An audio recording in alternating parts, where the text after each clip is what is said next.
Tell us about yourselves and your family. Well, I think where we are right now, God had a reason for bringing us together in the first place. Because Michael grew up in Hancock, Minnesota, and had his first year of college at University of Minnesota Morris. I grew up in Maddock, North Dakota, and had my first year at NDSU in 1963. And 2 years later, I met him because of my roommate was from Morris, and he would give her a ride. We've lived in Morris for 13 years, and then ended up going down to Hector, Minnesota, where there was a pharmacy that was for sale, and we've now been there 40 years. Jason was a delightful child. He was always happy. He loved everything he looked at. He was creative, and he would come up with ideas that you wouldn't think a child of his age anywhere, all the way up to when he died, he would come up with. He was up for fun and adventure, and just lived life to the fullest at every stage. And went on to get a degree in business, and then went into parts management for cars.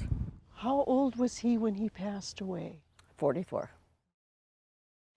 And how did you decide to build a memorial for him?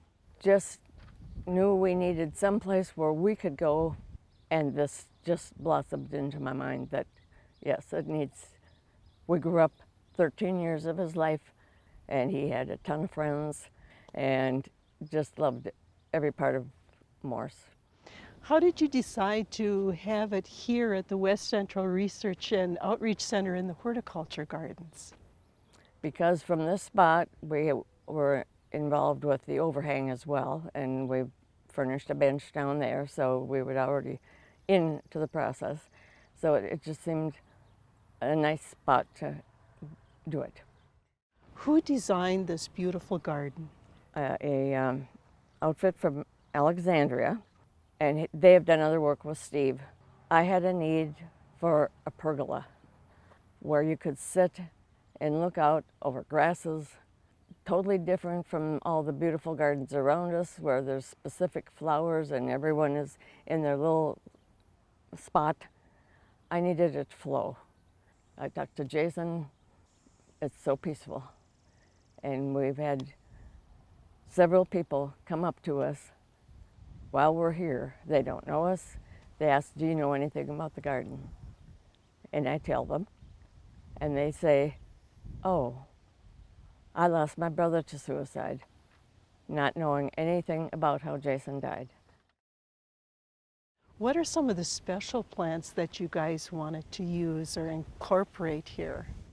Native plants, native grasses, and open but high enough so if somebody was sitting here meditating, people wouldn't just be staring at them. So that would give them enclosure. Then also there's a tree over on the other side that's called a molten lava weeping crab. And I found out about that shortly after Jason died, and we have one in our backyard. And it is absolutely gorgeous in full bloom white, and then gets red berries on it. And it brings in cedar waxwings and robins, and it's just glorious. Jason loved all plants, and so anything that we would put out there for him, he'd be into it. Tell me about the sculpture that is included here. How did that happen?